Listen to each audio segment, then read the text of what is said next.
Welcome to Behind the Campaign, the podcast where marketers pull back the curtain on some of their favorite campaigns. I am joined today by Kiku Gross, senior copywriter, and we are talking about something so fun today. This campaign is just innovative. As soon as you told me about it, I was like, yes, we have to talk about that. Tell me how Cottonelle toilet paper ended up in Nintendo's Animal Crossing video game, because that is like a match made I don't know where, but it sounds unique. Yeah, I think it's one of those things that you have to kind of like get in the Wayback Machine and remember what 2020 was like. So the backstory there is that I started at FCB Chicago. Literally, I think I got the job December 29th, 2019, and started January 2020. And it was like I always tell people like new decade, new job, new city, new Kiku. And then obviously COVID happened and the entire world shut down. And so at the time I had been blessed enough, for as funny as that sounds, to get put on Cottonelle and Clorox. So I was at least protected in that regard, but there was a lot of downtime because you can't advertise for something that you can't buy. Obviously, toilet paper was on no shelves. And so when they finally came back to us and they're like, we want something big, we want a big tentpole idea, it was all hands on deck. And I was still like the newest, freshest faced person. We'd been in a bunch of brainstorms. It was like one of those things where like anybody who's in advertising will know what I'm talking about. It was like our 12th meeting. And we were all just like sitting, staring, defeated at each other in Zoom boxes. And like as we were getting ready to end the meeting, John Potter, who was our CD at the time, was like, "Is there any other ideas? Is there anything else? Like, I'll take anything." And in sort of the folly of youth, I was like, "Well, I'm playing this game, Animal Crossing, and I've been really obsessed with it. And did you guys know you can poop in this video game?" And of course, like everyone kind of laughs and we're all whatever. And I'm like, "Yeah, it's funny, but." I just realized that, like, this is such a domestic life sim game, and, like, you can, like, cut down trees and build houses and decorate your house and change your clothes, but you can't wipe after you poop. And I feel like that's a thing. And I kind of was just trying to make a joke at the end of the meeting, like, you'll kind of find that I'm like that. And instead of everyone then continuing to laugh at me, John went, "Pause.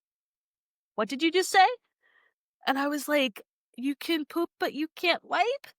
And again, that became one of the biggest games of 2020. So we all got really invested in this and we tried to figure out kind of how to make that happen. And it came, there was a couple different ways we tried to do it. We actually did talk to Nintendo. We called up their marketing team and we're like, how do we do this in game? And they said, you don't. Thank you so much for asking.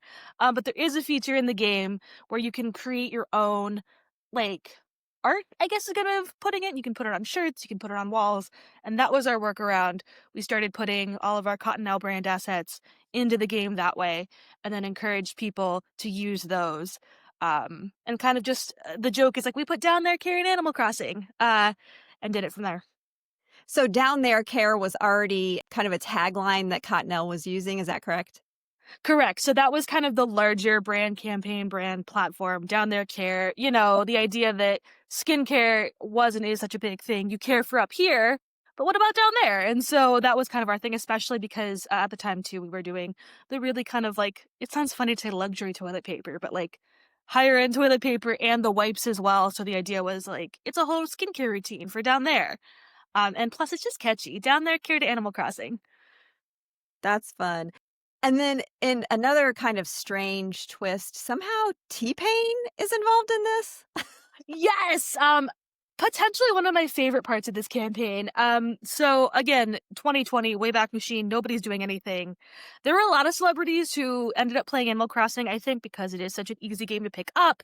You can really customize your little avatar, so you can kind of tell who is who and why, and you can build your own island. And yeah, so what had happened is we knew that we needed to make it bigger than just adding in the codes, right? Because those codes are fun and they're great, but they don't really give anyone more experience. And hey, would you like to be a walking billboard for this brand that you have no connection to? So we built a Down There Care Island, which I got a second Switch and I got an Animal Crossing game specifically to do this. I built the island. And then we started looking at celebrities who were really not only playing Animal Crossing, but had made a splash in that community. And we had started with the idea of Elijah Wood. This was right around the time he accidentally ended up on a fan's island. And we asked him and he was a little too busy. And then we were like, well, who else is doing this? And there were two people that came up. Jenny Yang, who is a comedian who was doing comedy shows in Animal Crossing. and then T-Pain, who was broadcasting that. And that really comes from a handful of things. T-Pain is like the nicest guy in the world. And he was so down to clown. Like he was like, yeah, you're gonna pay me money to play video games with fans? Why wouldn't I do that? He has a great sense of humor about it. Like, cause some people I think were a little bit like, I don't want to put my brand on that. But he was like, nope, I love all of this. I love Animal Crossing. I use your wipes. Let's do it. Let's have fun.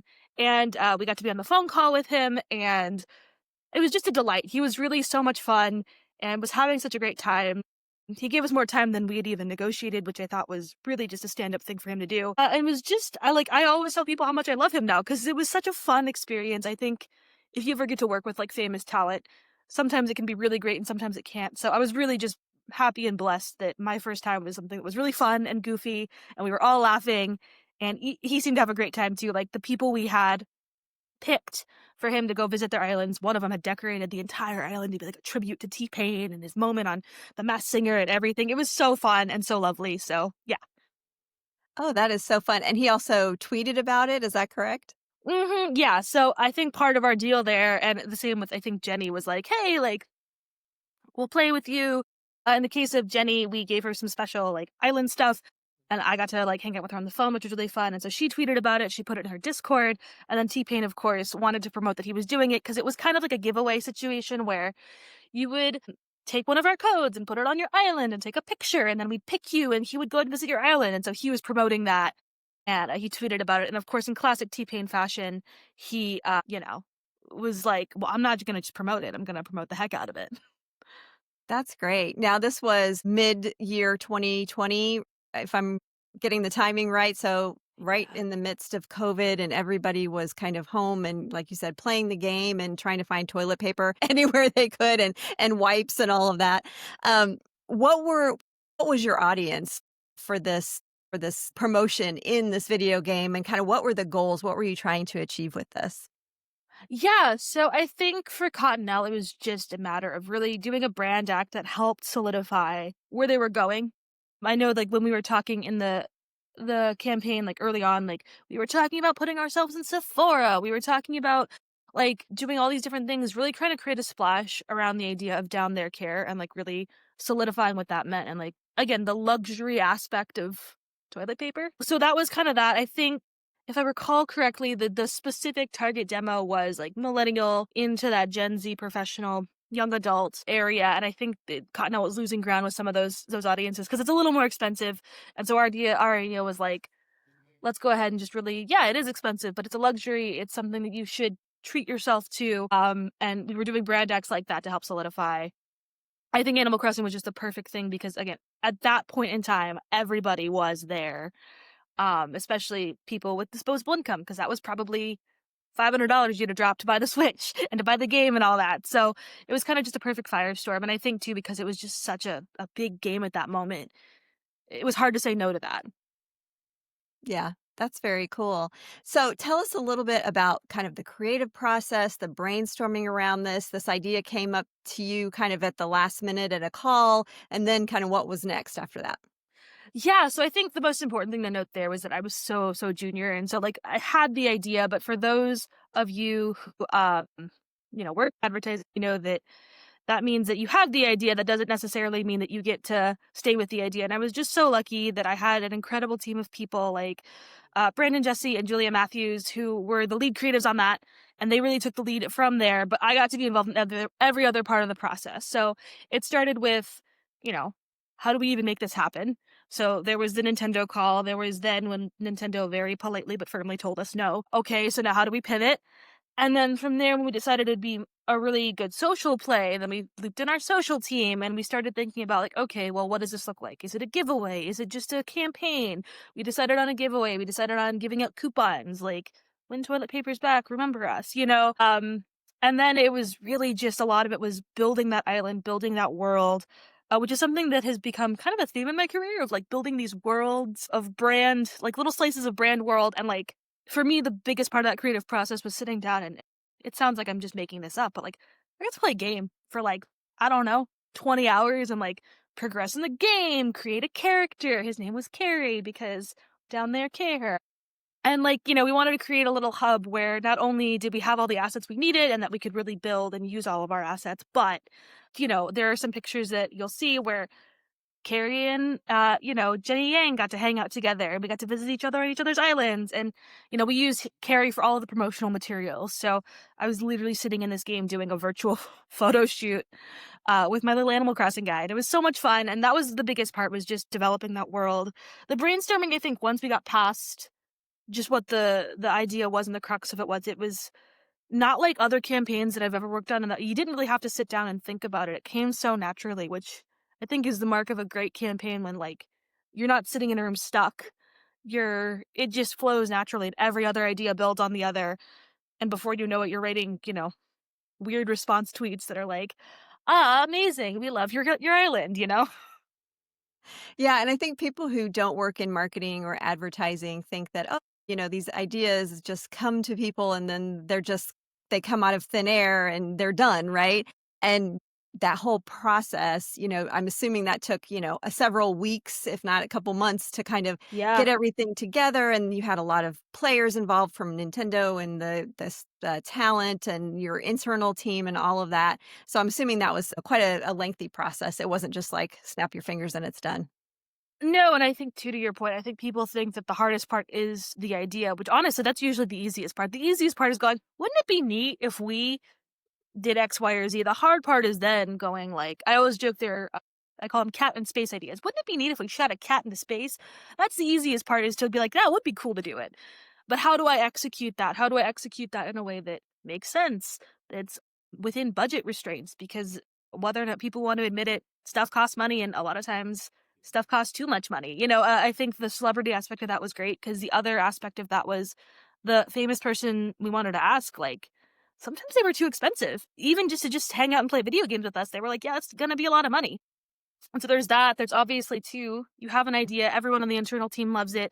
Your senior creatives have made it perfect. Your ECD approves it. Your CDs approve it. Everyone's gung ho, and then you bring it to client, and client goes, "Well, actually," and there was some of that too. I think one of the funniest things that I tell people about this campaign was part of what took us so long to get there was Cottonelle themselves was a little bit nervous about the poop aspect, which I understand, but it was really funny because I just remember, like, one of my first, like, "Oh my god, this is my job" moments is I'm sitting, all of 22 years old, explaining to a very grown person, like, "Well, no, you can't actually see them, like, poop in the game. It's cutesy, it's PG, it's clean, don't worry about it. Like, we're not gonna sully the brand with anything vulgar." It's very, like, I had to literally show them how it worked in the game before they were, like, signing off on it. And I think that's the funniest part, is that the toilet paper brand was the one that was like, when we told Nintendo, like, "It's Cottonelle," it's just they were like, "Yeah, no, like, that's great. We're not gonna program that in our game, but, like, have fun," Go versus, forth. like, Yeah.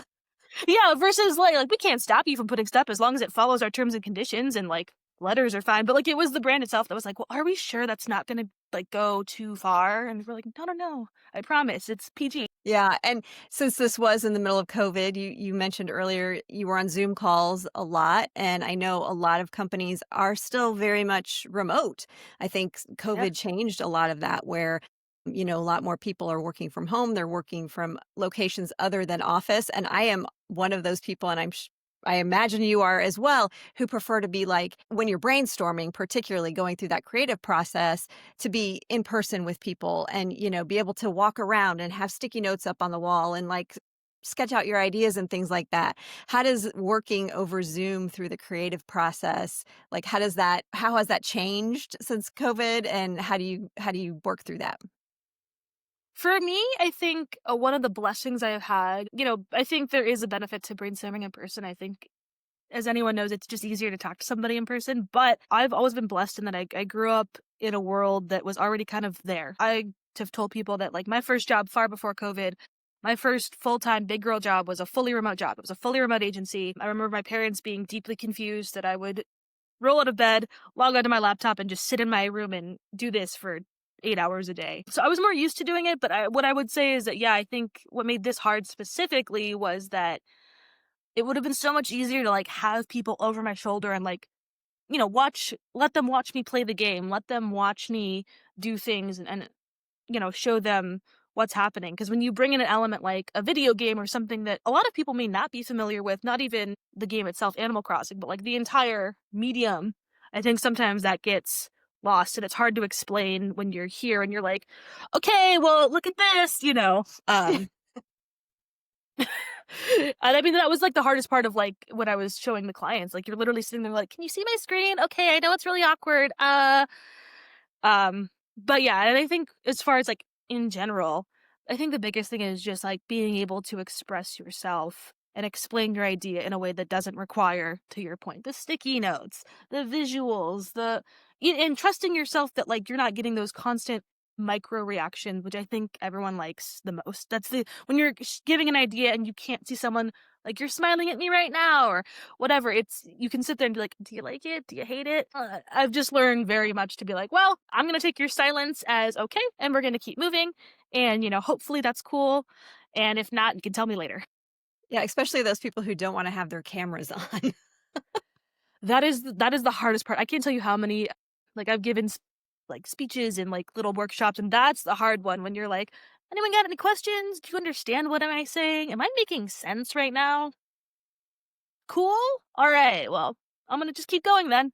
The other thing I've learned is to be very agile on chat. I've become very, very good at doing two things at once where it's like, I'm gonna talk to you here and I'm gonna watch this chat on the side and I'm gonna make sure that I can answer both of these at the same time. And that has become a really, really valuable skill actually. It's weird how valuable that's become. Yeah. So were there any kind of you said this is like your first big campaign that you kind of worked on. Were there any lessons that you took from that you're still kind of incorporating into your work now? So So many? many. Yeah, and I think that's the other thing is, like, I'm one of the few I mean, not few, but I'm one of those advertising creators who didn't go to ad school, and so I always joke that my school is a school of hard knocks, and I think that the hardest thing for young creatives to learn in my experience, both having been one and now having helped mentor them, is you get taught at the beginning that having a good idea is all that matters. Having a good idea that's, new and unique and fresh, that's what you're doing, that's your job, and it is to a degree, but then there's that element of, like, we do still work in advertising. How does this help me sell product? What does this say about the brand? Will your client even go for it? Because I think that's another thing that I've really had to coach young creatives through. I say that like I'm so old now, but like it's true where like I've had so many like I've worked with juniors on like Geico and other brands like Canon and they bring you these ideas that are awesome and forward thinking and so fun and you're like that's so hilarious. And our mid-40s, he's like CMO who has to approve this, not only are they not gonna get it, they're probably gonna be a little offended you brought this to them. And so, like, I think that was the biggest thing for me to learn was just, like, how to make an idea go from one thing that you think is really gonna be it and how to keep the integrity of an idea while still pleasing all of the masters you have to please, right? Because it's clients, it's agency leadership, it's people outside of clients, it's the people you're working with. When I say agency leadership, that's probably 5 or 6 different people who it goes through before it even gets to your client. I think that that's just the biggest thing is like really how to maintain the integrity of a good idea while still making sure everybody else is on board. Yeah, and making sure it adheres to the original strategy, right? Like, it's Oh yeah. checking all those boxes of we're reaching the right audience, we're using the right platform, we're using the right content formats, all of that. This will help us reach our goals. That whole big package, the creative has to fit into that.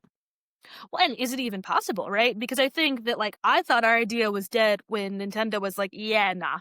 I was like, being so young when somebody else was like, well, no. I was like, well, that's it, right? I'm sorry, everybody. Like, I've wasted our time. And they're like, oh, no, no, no, no. Like, that was not a no.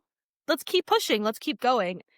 And I think also just that gave me a lot of insight into how to deal with, the millions of teeny tiny little problems and roadblocks and hiccups that you run into when running a campaign. I think that really gave me a lot of just a really solid groundwork for like all the no's or the pushback or the confusion that you'll get and how to navigate that as gracefully as possible.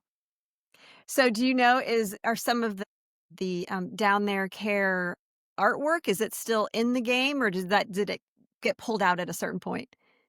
I'd have to look it up. I'm sure it's still there. And if it's not still there, when people see the graphics that you put up on screen, they can still scan the QR code and get it. If they really are just jonesing to have down their care some 5 odd years later in their game, they certainly can. I think it's permanent because I don't think any of that stuff goes away. I mean, we certainly didn't take it down. So Yeah, that's very cool.